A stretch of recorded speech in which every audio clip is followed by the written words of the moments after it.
gente querida que nos acompaña en este espacio tan bonito que tenemos de conversaciones de lunes a viernes, tan bonito a pesar de los temas que tenemos que tocar, ¿no? En cada una de las conversaciones. Este viernes 13 de junio de 2025, pues la situación no va a ser de las mejores, muchos temas para tocar. Hemos acordado un tema con mi entrevistado de hoy, pero soy capaz de aprovecharlo y sacarlo un poquito de la agenda y meterle algunos temas de coyuntura. Yo sé que Mauricio Ríos no se molesta nunca y siempre me dice sí. Querido Mauricio, economista, estás aquí invitado y mañana también te voy a tener en el programa de radio. Ya le decía que pasado mañana creo que te voy a volver a llamar. ¿Cómo va, querido Mauricio? ¿Cómo estás, Maggie? Yo siempre que me invites voy a hacer todo lo posible para estar contigo, porque siempre es una buena conversación, estás muy al día, así que no, qué mejor. Me encanta tu programa, escucho también a tus otros entrevistados, así que no es para menos. A ver, ¿cómo no te voy a estar llamando pues cada rato? Si vos estás muy al tanto y me gusta mucho, Mauricio está haciendo un trabajo que es, aquí lo tengo atrás, me vas a decir vos porque no quiero mover mi computadora, el boletín que sacás, Mauricio. No sé de dónde saca tiempo este hombre porque tan completito, con un análisis que tiene que ver mucho con coyuntura económica, pero sin descuidar porque no hay como desprender de la coyuntura política, ¿no? Sí, correcto. Bueno, es un newsletter que ya tiene casi 11 años. En realidad empezó con otro nombre.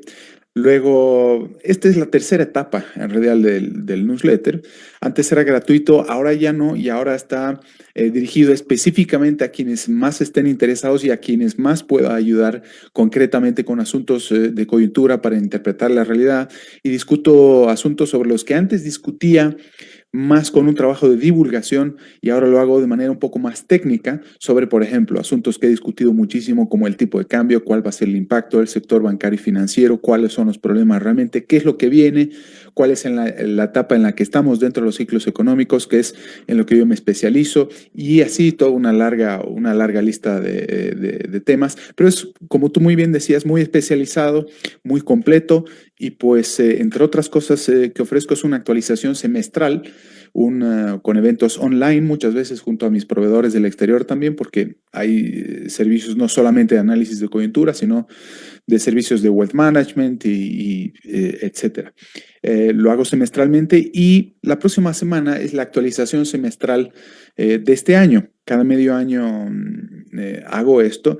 Y pues por lo que he visto y justamente que me comentabas que estabas leyendo justamente el newsletter de hoy, De se hoy. trata de el cambio de escenario que ha habido casi radical solamente las últimas 2 semanas. Antes se hablaba de lo de siempre, vamos, que de escasez de combustibles, de cómo está cotizando el tipo de cambio, cuáles son las perspectivas en ese sentido, pero la situación se ha agravado de manera tan considerable que ahora estamos viendo que existe realmente riesgo de que no haya elecciones en agosto.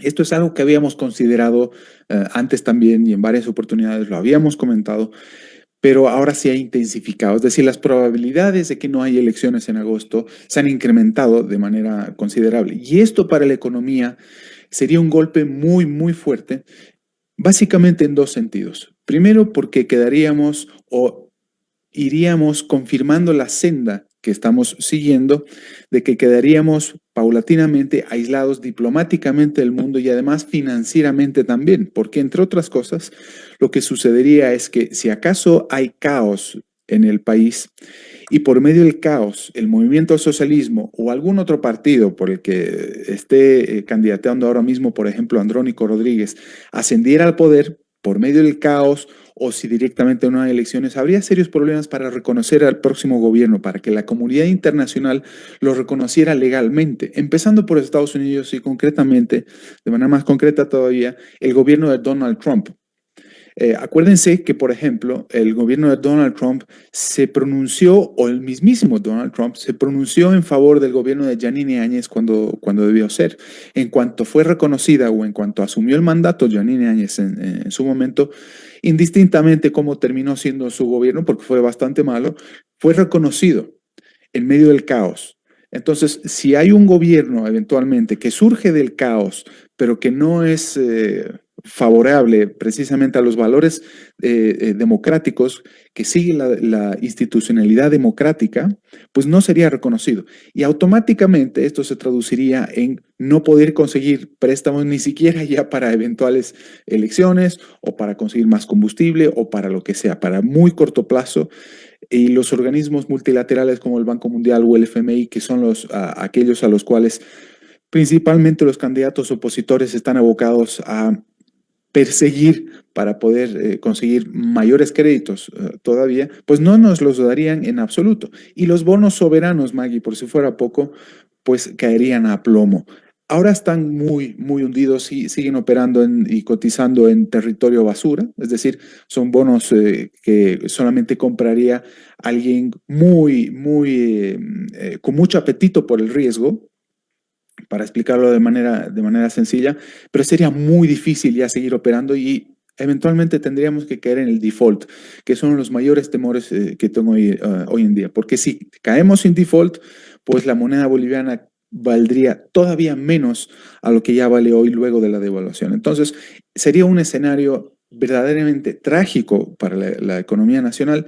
Y como decía, también quedaríamos aislados financieramente del mundo porque los propios Estados Unidos ya sancionarían a Bolivia, sería cada vez más difícil viajar, el pasaporte que tenemos que ya es dificultoso, no sería muy útil. Y al mismo tiempo, ahora que las tarjetas de crédito nacionales no sirven de mucho realmente en el exterior, por ejemplo, hace tiempo viajamos con muchos amigos y colegas a Estados Unidos, por ejemplo, no le funcionaba la tarjeta de crédito a nadie, yo tengo otra, afortunadamente no tuve ese problema, pero es solamente una señal de cuáles serían las consecuencias de si acaso seguimos por esta senda del caos, la deslegitimación e ilegalidad democrática y así sucesivamente. Vamos, el escenario que se está pintando a partir de ahora y sobre todo desde las últimas semanas en adelante es caótico y altamente preocupante, como tú muy bien me decías también más temprano. Claro, mira vos, ¿no? Eh, También vos nombrás, y no es la primera vez que señalas este tema de las señales que hay, y de eso vamos a hablar mañana, porque a este hombre lo invité hoy por un tema y ocurrió algo ayer en la tarde y lo invité mañana para ese otro tema, y ahorita cuando despierto en la mañana y leo da para hacer un tercer tema, en fin. Digo, sí, porque hablabas de algo y siempre en el último tiempo sobre la incertidumbre que genera todo lo que ocurre en Bolivia. Para alguien que va a invertir, así sea poquito o sea mucho, pues las señales de estabilidad, de seguridad, ¿no? En las medidas, en las reglas del juego son centrales. Y ahora, como señalabas en las últimas 2 semanas, todo esto ha dado un giro increíble. Ayer ha habido esta reunión convocada por el Tribunal Supremo Electoral supuestamente para garantizar las elecciones generales, pero si uno lee, y yo creo que ahí vamos a coincidir muchísimo, ha sido más que todo como una tabla de salvación para el gobierno de Luis Arce. El que ha tenido mayor éxito o que ha tenido mayor ganancia en lo que se ha decidido ayer ha sido él, ¿no? Porque no tendría nada que ver la seguridad de las elecciones generales con el hecho de tener que ponerle freno a la violencia desatada desde Chapare, alentada, creo yo, también por otros que no se dicen edicta, y el tema de los famosos créditos internacionales que tanto viene demandando, presionando el gobierno, que sabemos que no va a ser para los carburantes y Mauricio nos los va a decir. Te había yo convocado inicialmente porque me pareció muy claro y certero el análisis que hiciste, diagnóstico y además con observaciones muy críticas al último informe que había publicado el Fondo Monetario Internacional sobre la situación económica de Bolivia. Vos habías acordado que el diagnóstico, pues no hay mucho por dónde perderse, ¿no? El diagnóstico de la realidad económica de Bolivia, pero haces observaciones muy puntuales y claras sobre lo que uno puede decir la receta que da el doctor después de haber hecho un diagnóstico. En este caso el doctor es el señor FMI. Sí, correcto. Bueno, mira, no me he detenido demasiado en el diagnóstico ni del FMI ni de los planes de gobierno y propuestas de los candidatos en concreto, porque he hecho un trabajo de comparación entre todos ellos. De todas maneras, ¿por qué? Porque coinciden en que, por ejemplo, la crisis que tiene Bolivia es una crisis de balanza de pagos, cuando en realidad ese es el reflejo, esa es la consecuencia de la verdadera crisis, que es de exceso de gasto público y no de falta de ingresos. Cuando uno considera que la crisis que tenemos es de falta de ingresos, pues lo único que va a decir es decir necesitamos más ingresos. ¿Cómo los conseguimos? En el corto plazo con más créditos. Pues no es eso. El problema está en un exceso del gasto público.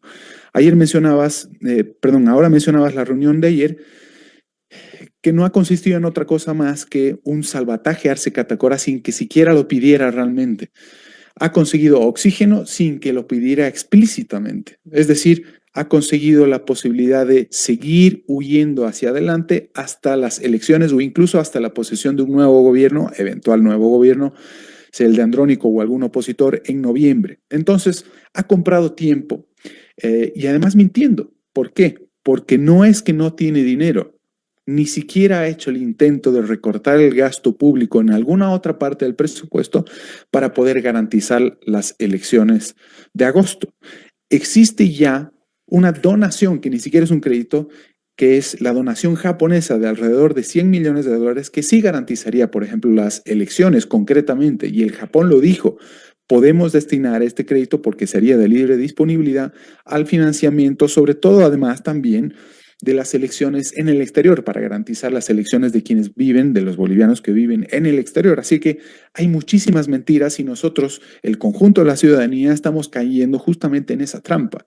Una vez más, la estrategia de Arce Catacora es huir hacia adelante indistintamente cuál sea la estrategia. Y aquí, ¿quién ayuda más?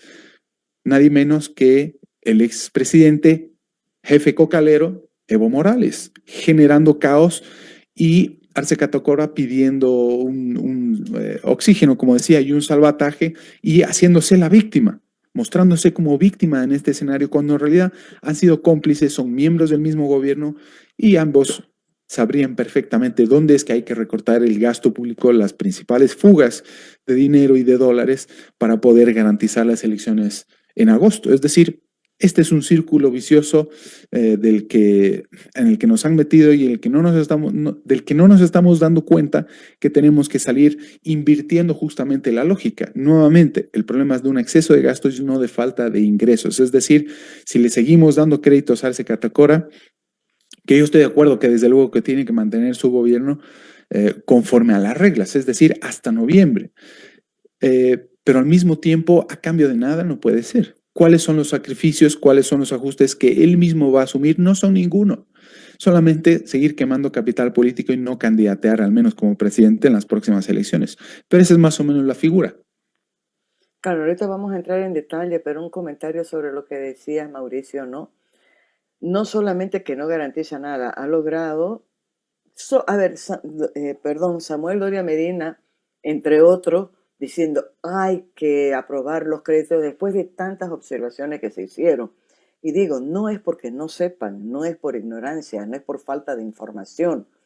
Yo vengo diciendo que están cometiendo, ya no sé si son, como decían, ya no son errores, sino delitos en este caso, con premeditación y alevosía, ¿no? Porque no pueden decir que no sabían lo que estaban haciendo. Estoy hablando no solamente del oficialismo, sino también de la oposición. Está yendo a ese tema de fondo, que bueno, el diagnóstico ya está hecho, todo el mundo sabe cuál es la situación.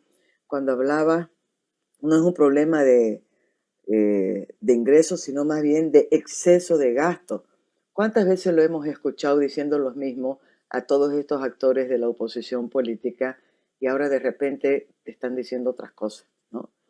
En definitiva, si partimos, porque hacían unas observaciones bien específicas, algunas recomendaciones de ese famoso informe del FMI, pero que tiene también mucho que ver con esta coyuntura. Pero la situación se ha complicado y yo creo que el punto de vista que vos defendés o las observaciones que has hecho ganan más fuerza incluso en esta nueva coyuntura, Sí, Mauricio. correcto. Mira, las recomendaciones del FMI, concretamente, Muchas son muy buenas, pero muchas son muy malas y contradictorias también. Pero vamos de manera concreta al punto 17 de las recomendaciones del FMI en un informe de alrededor de 90 páginas. Me ha llamado mucho la atención que el FMI, que se cuida de decir que tiene que haber reformas y ajustes ambiciosos lo antes posible, pero se cuida de utilizar la palabra shock o estrategia de shock o, sí, estrategia de shock básicamente. Entonces, lo que llama la atención aquí es que diga que se tiene que implementar el tipo de cambio flexible cuanto antes, pero de manera simultánea se tiene que implementar un control de depósitos y controles de capitales al estilo argentino, Maggie. Esto es extraordinariamente contradictorio y no tiene ningún sentido. ¿Para qué vas a liberar el tipo de cambio si al mismo tiempo vas a controlar los depósitos de manera explícita? No sería exactamente, no sería exactamente un corralito como el de Argentina porque no hay dólares a los cuales hacerles corralito. No existen los dólares. Los dólares se los ha gastado el gobierno durante todo este tiempo mediante las reservas. ¿Cuál es el mecanismo de manera concreta? Existe lo que es el encaje legal, algo de lo que nadie habla. Por medio del encaje legal existe un mandato del Banco Central o del gobierno por medio del Banco Central por medio del cual se les dice a los bancos de todos los depósitos en dólares que usted tenga, señor, mándeme cierta proporción, la mayor posible, y guarde solamente una pequeña en sus bóvedas para atender requerimientos de muy corto plazo del público y yo se los voy a cuidar. Se los voy a cuidar tratando de cuidar al mismo tiempo la salud del sistema financiero para tratar de no entrar en ningún problema de corto plazo. Yo me voy a encargar de aminorar los riesgos de ciclo económico, si tú quieres, Maggie, o de riesgos en el sector bancario y financiero de manera concreta. Además del de la inflación, que siempre es un detalle nada más para regímenes como el que tenemos actualmente en el país. Bueno, así se han ido acumulando reservas también. A medida que íbamos exportando más, a medida que recibíamos depósitos en dólares, etcétera, crecen las reservas y el gobierno echa mano de las reservas internacionales en el Banco Central que no son ni eran de libre disponibilidad. Entonces, literalmente, el gobierno ha echado mano indirectamente de los depósitos en dólares de la gente. Esa es la historia. Y en eso consiste la devaluación. ¿Por qué? Porque para emitir bolivianos, el gobierno necesita un activo con el cual respaldar esa emisión para darles valor a esas emisiones en bolivianos. Y parte del activo con el que respalda eh, esa emisión son los dólares, son los depósitos de la gente. Entonces, si echa mano del respaldo de esa emisión monetaria que son las reservas internacionales, no hay nada con que está respaldando hoy día esa emisión monetaria nacional. No sé si me estoy dejando entender. Entonces, Sí, sí, es sí. por eso que el boliviano no vale como valía hace 10 años. Entonces, cuando formalmente decidieron hace algo más de 2 años tocar en un punto básico el tipo de cambio, fue cuando todo terminó de explotar. Y por eso, entre otras cosas, me permito especular un poco, fue el motivo por el cual cayó el Banco Fácil, porque no habían reservas. Es decir, el Banco Central no pudo constituirse en prestamista de última instancia, entre otras cosas porque no tenía con qué. Entonces, cae el Banco Fácil a falta de dólares y empieza la devaluación. El mercado comienza a reconocer que el Banco Central no tiene capacidad de ser prestamista de última instancia, que el sistema bancario y financiero es mucho más frágil de lo que cualquiera se hubiera imaginado y contrariamente a lo que se solía decir hasta ese momento. Muchos economistas reconocidos también decían que el sistema bancario y financiero era sólido y que había que confiar en él. Pues no. Entonces, de ese tiempo a esta parte y con las recomendaciones del FMI hay una contradicción enorme, Maggie. Entonces, una de las cosas que más me llama la atención, el FMI no está haciendo recomendaciones para solucionar realmente los problemas, sino para una vez más huir hacia adelante. ¿Cómo puede ser que haga semejante recomendación, Maggie? Bueno, en algunas cosas puede que lleguemos a coincidir también con el FMI. ¿En qué sentido? Mi postura es no tocar el tipo de cambio nominal mientras no se solucione toda una serie de otros factores en el sector bancario y financiero, como el de, por ejemplo, la recuperación de reservas, mediante una serie de otras reformas al mismo tiempo, como la liberación de exportaciones, atracción de inversión extranjera directa, etcétera. Pero todo pasa primero por la necesidad de recortar de manera ambiciosa el gasto público estructural. En eso aterrizamos, May. Yo no tocaría el tipo de cambio nominal mientras no se solucionaran muchos otros temas.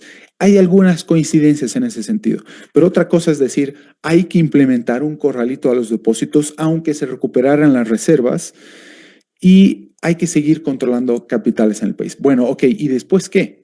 ¿Qué recomiendas? ¿Cuál sería la forma en la que realmente vamos a salir de la crisis? La idea no es simplemente estabilizar, sino además crecer a largo plazo. Por eso tiene que haber no solamente ajustes de corto plazo, Maggie, muy ambiciosos, de al menos el 30% del Producto Interno Bruto equivalente, y al mismo tiempo reformas estructurales para crecer de manera simultánea. Es decir, si tú quieres, y con esto termino mi respuesta hasta este punto, necesitamos implementar, corrigiendo algunos de sus errores más serios, el 21060 y al mismo tiempo el plan de todos, que fue lo único que permitió seguir creciendo o volver a crecer luego de que se estabilizara la economía en el 85. 10 años más tarde, con el plan de todos, recién comenzó a crecer la economía nacional. No tenemos ese tiempo, no podemos darnos el lujo y al mismo tiempo sí que tenemos las condiciones de que las cosas salgan mejor. Somos hoy una economía más grande, tenemos muchos más recursos, la tecnología ayuda muchísimo y al mismo tiempo tenemos dificultades también. Lo que nos puede hacer fuertes, que es el tamaño de la economía hoy en día, nos podría jugar en contra también, podría ser una gran debilidad, porque es mucha más la gente que hay hoy en día que se opondría a un ajuste decidido. Si acaso los candidatos no explican bien en qué consiste, de qué se trata y por qué eso lo hace. Ahora, Mauricio, siempre han sido polémicas las recomendaciones del FMI, ¿no? Por uno u otro lado. Digo, la gente que lo ve más o menos como el diablo en la tierra, el FMI, y otros que lo ven siempre como la tabla de salvación ideal o perfecta. En este caso, esta observación que estás haciendo de fondo, que tiene que ver con una contradicción que no se podría explicar viniendo del FMI precisamente, ¿es algo novedoso en los informes, en las observaciones del FMI o es algo recurrente? Digo, este tipo de contradicciones que puede haber en los informes que va dando a conocer. No, es algo muy común. Esto de los controles de depósitos y de capitales, no lo he visto antes. Tal vez es algo que sugiera y recomienda en situaciones específicas y críticas como las de Argentina desde hace al menos 10 años, pero de manera escrita, en un informe público y además en un informe recurrente que se hace anualmente como el del FMI, no. Lo que sí suele hacer es hacer recomendaciones en relación a reducir el gasto, no reducir el gasto público, digo mal, sino a reducir el déficit fiscal, que no es lo mismo. Una cosa es reducir el déficit fiscal recortando el gasto público de manera ambiciosa y otra cosa es justamente consiguiendo más ingresos. Lo que está recomendando al mismo tiempo el FMI es incrementar impuestos. ¿Dónde más vamos a pagar impuestos, Maggie, teniendo una economía informal de más del 80% del Producto Interno Bruto? Pero es que no del Producto Interno Bruto, perdón, en términos únicos, 80% de la economía es informal en este país. ¿Cómo vamos a seguir incrementando impuestos? ¿Cómo vamos a seguir dándole más recursos al gobierno cuando el problema es de exceso de gasto público? ¿Cómo vamos a incrementar el IVA? Y esto es algo que viene ensayando el FMI hace ya varios años. También lo advertí en este newsletter hace mucho tiempo, diciendo que lo que está planeando hacer el FMI en caso de que eventualmente se recurriera a él a cambio de financiamiento o en busca de financiamiento es, entre otras cosas, si se termina con las subvenciones a la gasolina o al consumo de hidrocarburos, pero de manera simultánea se incrementan impuestos. ¿Pero qué sentido tiene? Entonces, eso genera todavía más problemas, May. También he hecho una comparación con, por ejemplo, algo que están haciendo bien la gran mayoría de candidatos opositores, o al menos los tres principales, es un cambio de régimen impositivo o reducción de impuestos.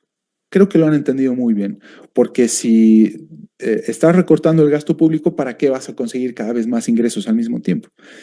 Entonces, serían reformas estructurales definitivas, ¿no es cierto? Reducir los impuestos y al mismo tiempo cambiar el régimen tributario para hacerlo más fácil de pagar, para que sea más fácil de entender también y para que sea relativamente pequeño como para que uno pueda emprender y tener recursos para destinarlos al emprendimiento y solucionar u ofrecer soluciones como empresario para la gente esos problemas a cambio de un legítimo beneficio. En eso consiste.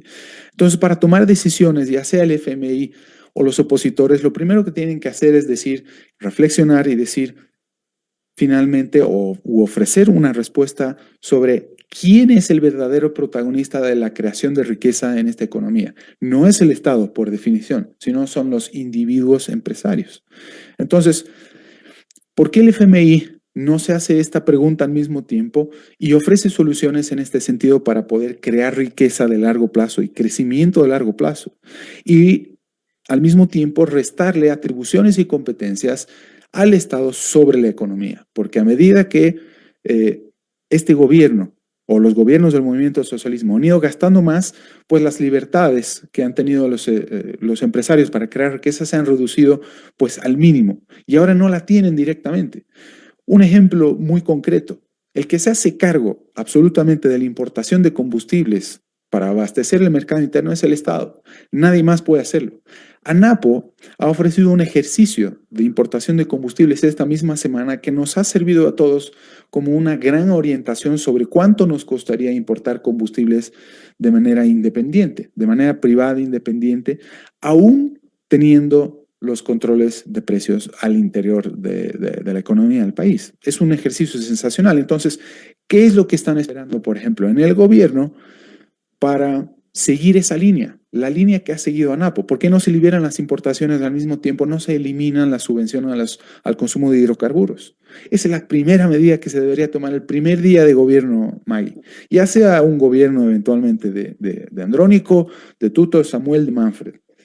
Y creo que en eso coinciden. Y algo que destaco, y me adelanto un poco, dentro de todos los planes de gobierno, comparado con el FMI, con el informe del FMI, es que en ese sentido los candidatos tienen algo un poco más claro y por lo menos no están proponiendo locuras, no se les está yendo la cabeza por el borde. No sé si me dejo entender. Es decir, es mucho más importante lo que no están proponiendo que lo que plantean hacer.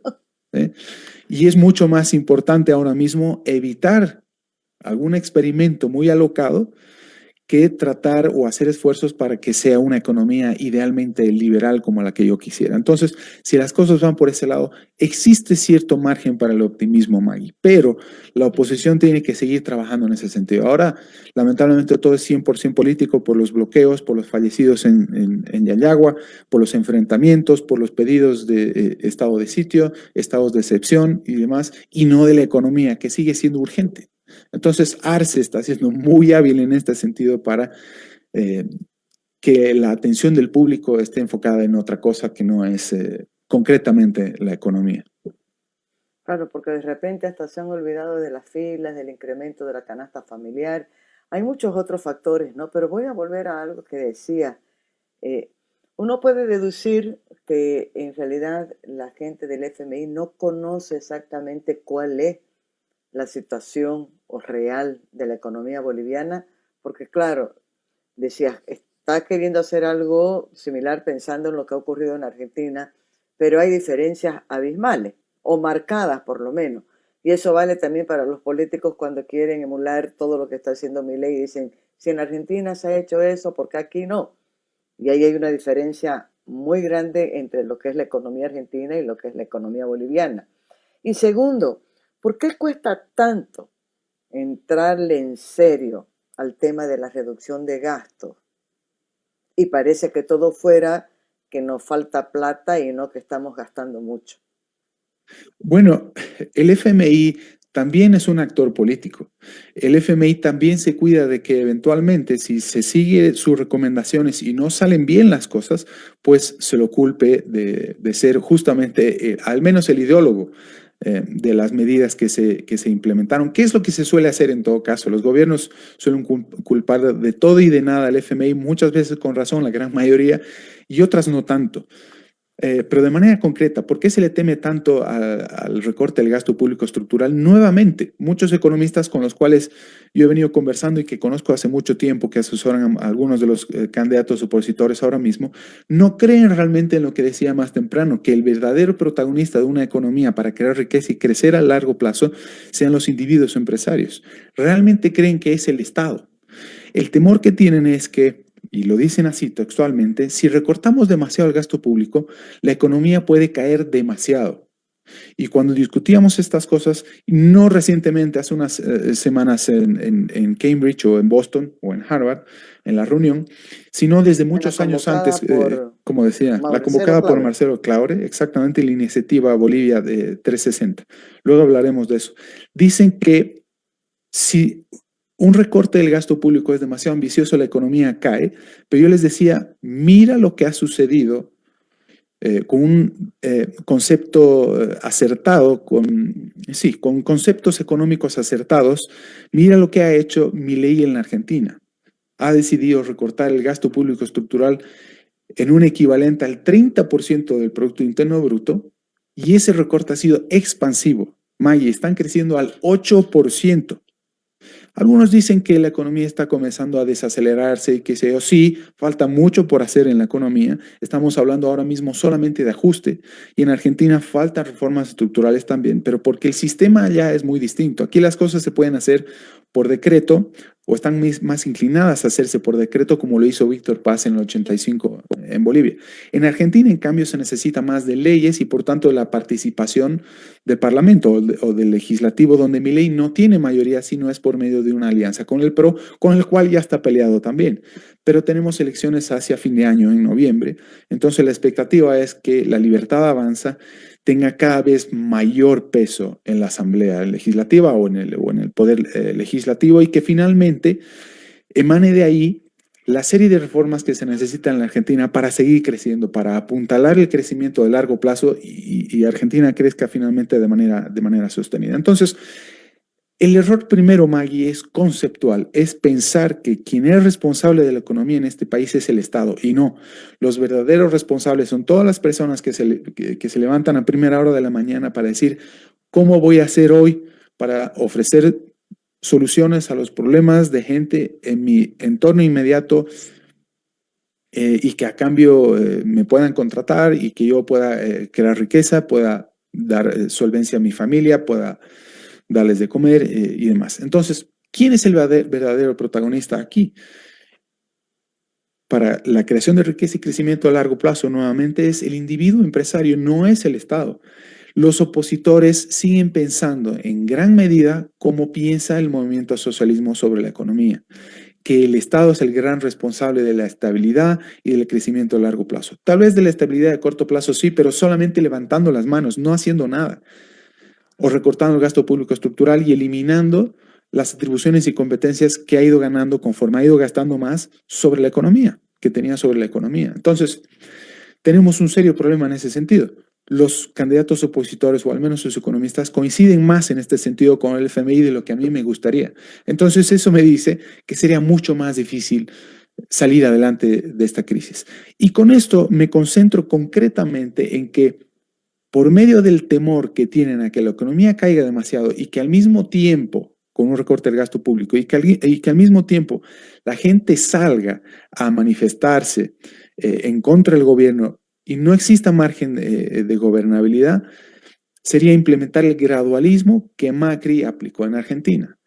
El camino a los objetivos implementando el gradualismo o recortando el gasto público estructural de manera demasiado tímida en un 2-3% apenas del Producto Interno Bruto, garantiza que vaya a haber serios problemas o no existe al mismo tiempo ninguna garantía para alcanzar el objetivo. Cualquier cosa puede suceder camino al objetivo. Digamos, si tú te planteas teniendo un déficit fiscal de casi el 12%, reducirlo al 8% en 2 años es demasiado tiempo y el recorte es demasiado poco ambicioso, es demasiado tímido. Y de todas maneras la gente va a salir a reclamar el recorte de 3-4 puntos del déficit fiscal apenas. Entonces, y esto fue algo que advirtieron en Cambridge Iván Duque, Mauricio Macri, Federico Sturzenegger e incluso miembros del BID, del Banco Mundial y el FMI, en que si se van a hacer recortes, que sean lo antes posible y de la manera más ambiciosa. Digo, se cuidan de mencionar la palabra shock, pero tiene que ser lo antes posible. Y si además la gente va a salir a las calles a pronunciarse, manifestarse e incluso tratar de derrocar el gobierno por aquellos recortes, pues que sea por algo que valga la pena, no por un recorte de 2 o 3 puntos del Producto Interno Bruto, sino por 30%. ¿Sí? Si vamos a asumir el desafío de que nos quieran derrocar como gobierno, entonces que sea por algo que valga la pena, por un recorte del 30% del Producto Interno Bruto. Mira cómo lo hizo Argentina, Maggie. En Argentina las cosas han salido muy bien, siendo muy ambiciosos. El ancla de estabilidad y al mismo tiempo de credibilidad del plan y del gobierno ha sido el recorte del gasto público. Superávit fiscal desde el primer mes de gobierno hasta el día de hoy, de manera sostenida. Empezaron creo que con un 6% el primer mes de recorte del gasto público, Maggie, y mantienen el superávit hasta el día de hoy. Y así han conseguido mucho mayor financiamiento del FMI 15 meses más tarde, no desde el primer mes como suponen muchos que sucedería, y con un financiamiento mucho mayor al que el FMI hubiera reconocido nunca que era posible darle a la propia Argentina, después del fracaso justamente de Macri. El propio Macri, en la reunión en Harvard, reconoció que su gran error fue aplicar el gradualismo.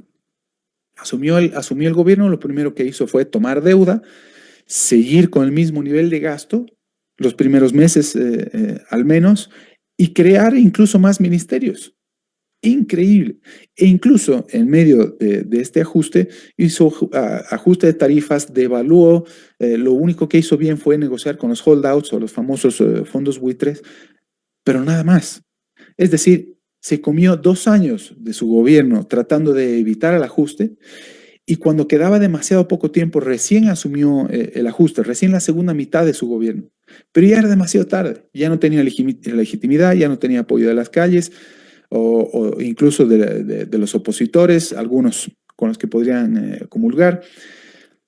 Vamos, fue un auténtico desastre. Y las advertencias fueron por ese lado. Fue algo que sucedió en Chile con Sebastián Piñera, en Colombia con Iván Duque, incluso en Bolivia con Yanine Áñez.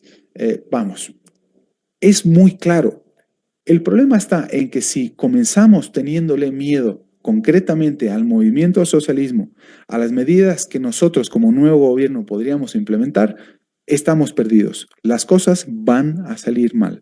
Y lamentablemente el FMI con su diagnóstico yo creo que apoya esta idea de temerle un poco a quien le delega las responsabilidades de la economía realmente. Claro, yo me voy a quedar con esto que has dicho, ¿no? Esta frase, el FMI también es un actor político, no es alguien que está pensando simplemente en economía y política se cruzan por todas partes. Por eso cada vez que escucho cuando los empresarios dicen, no, no, no, no, nosotros somos empresarios, nos dedicamos a producir, no nos metemos en política, les digo yo, no sé si existe algo más político que la economía, ¿no? Me lo dirá un economista que tengo aquí al frente. Yo no sé mucho, pero por lo que uno ve, no creo que haya algo que no sea más político que la economía. Claro, en Volviendo a realidad esta disciplina nació como economía política, no como economía, economía. Y antes era una disciplina al mismo tiempo con el derecho. Derecho y economía eran exactamente lo mismo. Bueno, conforme pasó el tiempo se distorsionaron las cosas científicamente. que al final es eso, ¿no? Uno vuelve al principio porque es eso, es economía política, ahorita que está Correcto. diciendo Mauricio.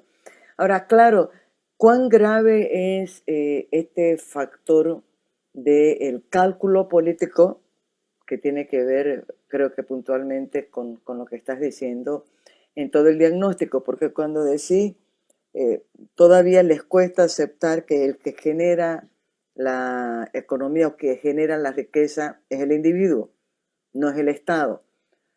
Creo que ahí hay un tema de fondo, ¿no? Miden mucho cuál es el impacto que le gana o le resta aplauso pensando en el apoyo popular. Te lo digo porque el otro día había un debate con gente joven, ando provocando, sabiendo que quiero saber qué piensan los jóvenes de todo esto. Claro, uno de los jóvenes me dice, no, yo soy socialista, soy más de izquierda que de derecha. ¿Por qué? Porque sí creo que hay que darle más fuerza al Estado, ¿no? Para tener educación, salud, que haya esa justicia social, la distribución de los recursos. Y ahí entra este debate, ¿no? ¿Cómo voy a recortar el Estado, que es el que me va a garantizar salud y educación para todos? Entonces había un compañero que le decía, a ver, pero ¿de dónde crees que el Estado tiene esa plata para distribuir? Y comenzamos a nombrar ejemplos de países, y no recuerdo ahorita qué país fue el que vino a la mente como ejemplo, que decía, claro, uno dice que es un régimen socialdemócrata, no sé, pero no significa que les está dando todo gratuito, anda a ver cómo funciona. Incluso para la salud tienen que pagar un poquito y después le cubren. Mejores condiciones, mejores servicios los tienen. Pero hay algo atrás que no se habla por este cálculo político, porque hay además ya, Mauricio, un ideario de lo que es el sector público, el bueno, y los malos que son los del sector privado porque quieren enriquecerse a costas de todo. Eso, digo, resumiéndolo, más allá de que hay buenos y malos en todas partes, ¿no? La pregunta que hacía esta persona que intervenía en el debate de ¿y de dónde crees que sale el dinero que administra el Estado? Es crítica, porque el Estado no crea riqueza, insisto, son los empresarios, los individuos empresarios, y no, como he dicho muchas veces, no el asociado de la CAINCO, no el asociado de la Confederación de Empresarios, nada. Todos somos empresarios en la medida que tratemos de solucionar primero nuestros problemas y en ese sentido obtengamos conocimiento para ofrecer la solución de los problemas que nosotros hemos encontrado para los demás y puedan solucionar sus propios problemas a cambio de un legítimo beneficio. Nunca me canso de decir esto. Pero nuevamente, esto del cálculo político, Maggie, en Argentina lo que ha sucedido ha sido que Milei estaba dispuesto a inmolarse como político a cambio de que las cosas salieran bien. Si tú te fijas, la narrativa que tiene y la retórica que tiene Javier Milei es en contra de la casta, si tú quieres. No es un discurso meramente populista, como dicen muchos, porque no existe el populismo sin dinero, no puede hacer populismo Milei en Argentina mientras no tenga dinero. Entonces, lo que hace es primero identificar el problema de inmediato. La famosa casta es aquel círculo de poder que se va turnando, que va haciendo un pasanacu del poder para turnarse en el ejercicio del poder y al mismo tiempo los intereses alrededor del ejercicio del poder. Hay muchos grupos de poder que son los que ponen dinero en las campañas de los políticos para que eventualmente, si ganan, obtengan el retorno a cambio de algún favor que no puede ser implementado si no es por medio de la fuerza. Como por ejemplo, nada menos que la subvención al consumo de hidrocarburos. ¿Sí? Fíjate tú, es decir, si a mí me conviene trasladar mis costos para que los paguen terceros, entendido como el conjunto de la población civil, y yo ganar o reducir mis costos vendiéndoles. Es decir, si el gobierno me permite cazar en el zoológico, yo voy a tratar de garantizar que se mantenga ese zoológico y no liberar a los animales eh, que están encarcelados en ese régimen. Esa es la figura, básicamente. Entonces, siempre van a haber esos intereses. Por eso, reducir el tamaño del aparato público, del Estado burocrático y reducir las atribuciones y competencias que tiene el Estado sobre la economía no es una simple postura técnica ni mucho menos ideológica, es mucho más profunda de lo que cualquiera se imagina.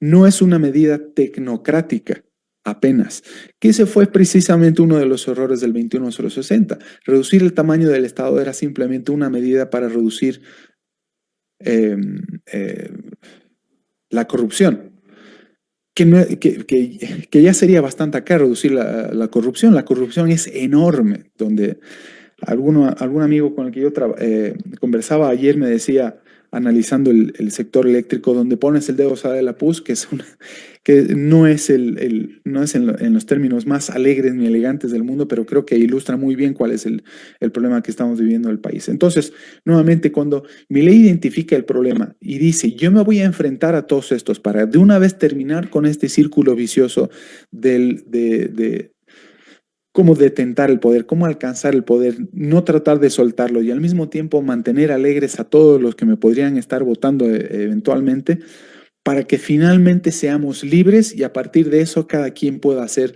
lo que más crea conveniente con sus propias vidas. Eso es lo que está haciendo Javier Milei en la Argentina y me parece algo extraordinario histórico. No porque yo conozca personalmente al presidente argentino, no porque me caiga muy bien y seamos amigos ni nada, sino porque es realmente un caso de estudio extraordinario que sea muy difícil de comparar algunos otros, como los de Reagan en Estados Unidos o el de Margaret Thatcher en el Reino Unido y demás. Han sido casos extraordinarios los que han sucedido además en distintos contextos. Pero nuevamente, si no identificamos cuál es el verdadero problema acá, difícilmente lo vamos a solucionar realmente. Entonces vamos a seguir en esto durante demasiado tiempo. El mayor riesgo, el mejor de los escenarios, si apenas se hace un ajuste, vamos a crecer demasiado poco durante demasiado tiempo y vamos a tener nuevamente a la gente en las calles pronunciándose, ya no por el gasto público, sino por la falta de creación de riqueza o la falta de condiciones para crear riqueza de largo plazo en el país. Nuevamente, el que esté pensando ser el próximo gobierno tendría que estar considerando que se tiene que inmolar por la gente, tiene que ser creíble en el sentido de que no lo está haciendo por sí mismo, no lo está haciendo por conseguir poder y a cambio de aquello mantener a su entorno inmediato contento a cambio de algunos favores, sino que está pensando en las próximas generaciones y no en los votos de agosto. Si es creíble en ese sentido, las cosas van a ir bien, pero hasta aquí no hay nada de eso, May. Es una de las peores partes de la historia que estamos viviendo ahora mismo. Los candidatos puede que tengan planes o propuestas creíbles, pero no son consistentes con lo que hacen y dicen. Volviendo al principio, nada más. ¿Cómo puede ser que digan que existe un exceso de gasto en sus programas de gobierno, pero al mismo tiempo estén diagnosticando la necesidad de cada vez más ingresos, de cada vez más créditos para solucionar los problemas de corto plazo y de largo plazo también? Vamos, hay todo tipo de promesas acá, se entiende que es para ganar votos, pero miren nuevamente lo que ha hecho Milei en Argentina. Ha ganado votos históricamente muchos más que los que había conseguido nunca el kirchnerismo, diciendo la verdad, diciendo que iba a haber recortes, que los ajustes iban a ser durísimos, pero que a cambio iban a ser libres y que se iba a encargar de la casta, que es la que impedía a la gente libertad y creación de riqueza a largo plazo. De eso se trata todo, May. El próximo gobierno que vaya a ganar o el próximo candidato que vaya a ganar tiene que saber, tiene que entender que aquí está para inmolarse y no para incluso pensar en la reelección y gobernar hasta 2035 probablemente. Sería un gravísimo error y nuevamente son errores de concepto antes que de medidas tecnocráticas necesarias para solucionar la balanza de pagos y no sé qué, diagnósticos muy pobres. Mira, ya estoy marcando, Davico, desde el minuto 9 y 10 segundos más o menos. Ese va a ser nuestro TikTok con Mauricio. Está tan clarito y bien podría yo encerrar la entrevista aquí porque para mí ahí se resume todo en estos últimos que has dicho, porque está el diagnóstico, pero está también la lectura de la coyuntura y lo que puede haber. Pero como ya está marcado el TikTok y yo no puedo sin mi yapa, te iba a hacer un comentario. No sé si se puede decir que es un error en el diagnóstico, ¿no? O que se equivocan. Yo voy a remarcar que todo lo hacen con premeditación y alevosía. Y les digo que son imperdonables, que después no pueden decir de que no sabían lo que hacían. Porque no puedo creer, más allá de que estén a favor o en contra de algo, que no se estén dando cuenta de la realidad. Y yo creo que están jugando a que la gente, la población, los ciudadanos, a eso que les están pidiendo el voto, no tienen la capacidad también de razonar. Y ahí te quiero hacer una pregunta, ¿no? ¿Cuánta diferencia hay entre la ciudadanía, el capital social, lo que fuera, de la Argentina en relación a la gente boliviana? No estoy diciendo que los argentinos son muy inteligentes y nosotros somos unos sonsos. No, no, no, no. Estoy diciendo cómo se maneja la política, ¿no? Cómo se va armando todo el discurso y cómo se van aprobando estas cosas. Porque muchos quisieron jugar a ser Milei, acordate aquí al comienzo, pero jugaron a ser el Milei el personaje, el de los gritos, el de los carajazos, el de que no sé qué más, el de levantarse de la mesa e irse. Pero no han jugado a ser Milei, digo, como una figura con esto, es decir, ¿saben qué? A costa de que no me vote nadie, pero lo que se necesita en este país es esto. Yo estoy dispuesto a inmolarme, no me importa si me reeligen después, pero gente, si queremos seguir siendo libres, por decirte, es aquí. No hay nadie. Nadie habla de estas medidas de fondo, de recortes en serio. Y lo estás diciendo vos. O sea, la Sí, perspectiva es exactamente. sombría aquí. Exactamente, eso es más, y mejor no lo podrías haber dicho. Perdón que es Mira, un desahogo lo mío, ni siquiera es una pregunta ya. no, muy bien, es que estamos en esa situación ya de que estamos entrando en desesperación a pesar de que van a haber elecciones o que habrían elecciones en agosto. Pues comparto tu molestia y la necesidad de desahogo. Me ha gustado mucho el hecho de que hayas dicho que los candidatos no pueden decir que no se les dijo, que no se les advirtió. Yo personalmente hablé personalmente con todos ellos, a excepción de uno de ellos que no fue, pero sí hablé con su equipo económico y demás, les Que no dije fue, cuál fue era mi Tuto. postura. Aquí es con nombre y apellido. Correcto. Bueno, asistió, pero por Zoom, Virtual. virtualmente, sí, correcto. Pero vamos, alguna vez he conversado con Tuto también, yo me acerqué y hablamos de algunas cosas, a ver cómo se podía ayudar y qué sé yo, sin recomendarme yo personalmente, por cierto, no me recomiendo con nadie, no voy a trabajar en política, no soy político, no me estoy recomendando ni para ministro, diputado, senador, ni absolutamente nada, vamos, dicho sea de paso. Me gustó mucho que hayas dicho que no pueden decir que no se les dijo. Discutimos sobre este tema de la devaluación, la necesidad de hacer reformas en el sistema bancario y financiero, cuáles son los peligros de no cumplir con otros ciertos requisitos antes de pensar siquiera en la devaluación del tipo de cambio nominal, como por ejemplo liberar las tasas de interés crediticio, que son urgentes ahora mismo y que nadie habla de eso. ¿Qué vamos a hacer con el encaje legal? La vía por la revaluación del boliviano sería más efectiva y precisa que la de la dolarización, por ejemplo, es algo que yo propongo, que es mucho más fácil, menos costoso, más rápido, más creíble. Entonces, no pueden decir, insisto en decir, de que no se les dijo, sí, cuáles serían los problemas. Y no me cito a mí mismo, estoy citando nuevamente a Macri, Duque, muchos funcionarios del FMI, el BID, del Banco Mundial, exfuncionarios también, que decían incluso que Arce Catacora había hecho un trabajo fenomenal como ministro y que merecía la victoria que había conseguido en 2020, pero que ha cambiado de postura, por ejemplo. Todo el mundo puede cambiar de postura, no hay ningún problema en eso. Por supuesto, el colmo sería que no lo hicieran ante semejante caudal de evidencia en contra de aquella postura, de que realmente Arce y Morales habrían creado un milagro económico en el país. Pues bueno, entonces la idea es tratar de decir al menos la verdad a la gente e intentar. Es decir, no existe credibilidad en los candidatos y por eso tienen ahora mismo un techo de intención de voto en las encuestas, ¿no es cierto? Nadie supera el 20 y poco por ciento. Entre todos los candidatos opositores, o al menos los que mejor miden, si se suman a todos no alcanzan el 50% y llama muchísimo la atención. Pero tiene que haber alguien como Milei que sea consistente y creíble, aunque tuviera ciertas cosas que a uno no le gustara. ¿Sí? Lo que hizo Milei fue decir la verdad, lo que él creía, mostrarse como una persona auténtica.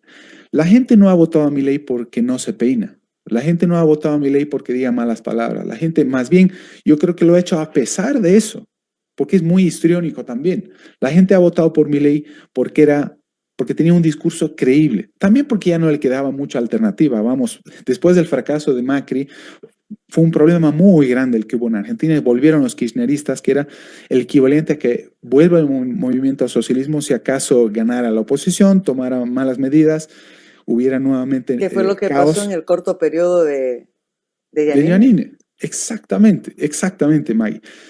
Bueno, podríamos seguir hablando de Yanine, pero lo que hizo Milei fue decir la verdad y decir, estoy cansado de esto, yo les ofrezco esto y además lo voy a hacer. Convicción y dominio sobre el diagnóstico y además sobre las medidas que se debían implementar. Muchas las ha terminado desechando, pero hubo apertura del propio Milei también. Estuvo ahí para inmolarse, pero hubo apertura para hacer alianzas con un partido al que criticó muchísimo, que era el PRO de Mauricio Macri, que fue el partido del cual salieron economistas y ministros extraordinarios, empezando por Patricia Bullrich como ministra de Seguridad, pero también Toto Caputo, ahora Federico Sturzenegger y el propio presidente del Banco Central de la República Argentina. Terminaron armando un equipo con el cual Milei en un inicio no contaba. Entonces, yo me pongo a pensar incluso en estas conversaciones que hemos tenido con los equipos económicos de los candidatos y los propios candidatos, yo decía, este señor no la tiene tan clara, pero el de allá sí, este tampoco, pero el de allá también. Entonces yo decía, si realmente hubiera unidad, se podría realmente, Maggie, armar un Dream Team de todos estos señores. Se podría armar un muy buen gobierno.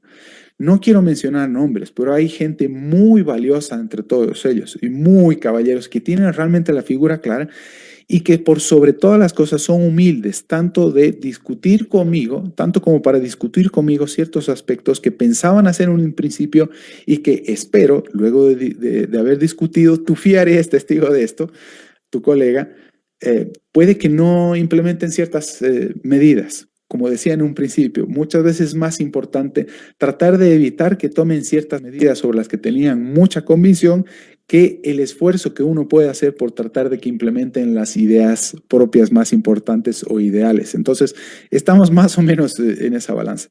Entonces, es mucho más importante al mismo tiempo no haber escuchado medidas alocadas y desesperadas de los candidatos y sus equipos de, por ejemplo, más controles de precios como los que recomienda el FMI, más controles de capitales, más controles de depósitos y demás. Con no haber escuchado experimentos como esos, Maggie, pues me doy casi por satisfecho. O sea, realmente existe una veta de optimismo en ese sentido.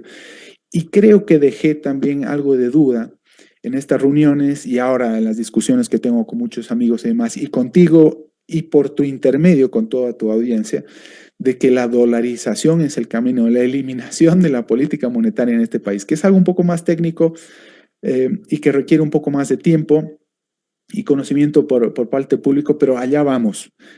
Conforme las cosas se van agravando en el ámbito monetario, fiscal y demás, de políticas macroeconómicas, se van a ir dando cuenta todos de que va a ser más necesaria la dolarización al estilo ecuatoriano, panameño y salvadoreño. Espero que escuchen los candidatos porque los planes que tienen son mucho más largos y riesgosos para tratar de reevaluar el boliviano, que fue algo que hizo Milei en la Argentina, que fue algo que se hizo con Juan Cariaga Sánchez de Lozada y Víctor Paz en el 85 aquí, que salió bien, pero que no existe ninguna garantía para que esa medida se vaya a mantener a largo plazo. ¿A qué me refiero de manera concreta, Maggie? Te estoy robando un poquito de tiempo en una pregunta que Dale, no me dale. habías hecho, que es lo siguiente. El 21060 fue extraordinario y ha sido caso de estudio en las mejores universidades del mundo durante décadas. Jeffrey Sachs se atribuye la paternidad del 21060 por lo que, por cierto, es mentira. Él menciona en su libro El fin de la pobreza, que lo tengo aquí atrás por alguno de estos, se atribuye la paternidad cuando en realidad el verdadero padre, por cierto, ha sido Gonzalo Sánchez de Lozada y Juan Cariago, concretamente, además de otras dos personas que hacían de apoyo, pero los verdaderos padres fueron Sánchez de Lozada y Juan Cariaga, y no en Harvard, sino en La Paz, en la casa, además de Sánchez de Lozada, para ser precisos. Bueno, pero hubo un error. Optaron por el camino de la revaluación de la moneda nacional en vez de tener la oportunidad de dolarizar la economía, Maggie. Si en ese momento se hubieran inclinado por la dolarización de la economía o la eliminación de la política monetaria, de la posibilidad de hacer política monetaria en Bolivia, pues no hubiera sucedido nunca el desastre en el movimiento socialismo de haber echado mano de las reservas del Banco Central. ¿Por qué? Si dolarizamos, las reservas no están en el Banco Central, sino que están en las manos de la gente. Mayor garantía de que el gobierno no va a echar mano de nuestros ahorros no puede haber que de la dolarización, que el de la dolarización, que de la dolarización, perdón, me estoy mordiendo aquí la lengua. Básicamente es eso. El espíritu es ver cómo podemos impedir que cualquier gobierno eventualmente vuelva a hacer lo mismo que hizo un movimiento de socialismo, de financiarse con nuestros depósitos en dólares en el sistema bancario y financiero. No es más que reconocer la posibilidad que existe de que la ciudadanía pueda pagar impuestos en dólares, si tú quieres. En términos muy sencillos, pero en espíritu es eso. Mira, tengo 2 minutos, ya me ha marcado el tiempo, Davico. Primero que me daba ganas de hacerte un comentario cuando hacías alguna reflexión, lo que decimos siempre, no me ayude, compadre, por favor, ¿no? Cuando preferible es que no digan que van a hacer algunas cosas que se olviden para que no las hagan mal. No me ayude, compadre. Cortito, en 1 minuto. Estamos hablando sobre todo de una coyuntura más grande, de medidas y de impactos más grandes. Estoy pensando ahorita en el día a día de la gente. ¿Qué le diría Mauricio Ríos a la señora, al señor, al joven que está ahorita pensando en cómo sobrevivir. ¿Qué hago con los 20 pesos que me han sobrado? ¿O cómo consigo los 50 que me faltan?